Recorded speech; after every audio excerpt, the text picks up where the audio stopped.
పాలు కనసాలా చూడండి ఫ్రెండ్స్, పాలు పెడతాను.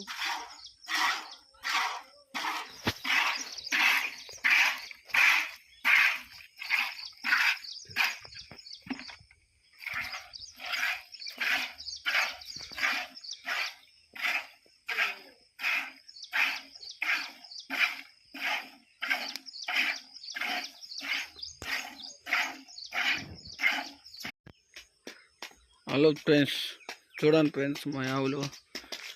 నేను లైకుల కోసం ఆలోచించలేదు, డబ్బుల కోసం ఆలోచించలేదు. యూట్యూబ్లో పెట్టుకోవాలని గుర్తుగా ఉండేదానికి పెట్టుకుంటున్నాను. చూడండి ఫ్రెండ్స్, మా ఆవులు దోళ్ళు ఫ్రెండ్స్, ఆవులు.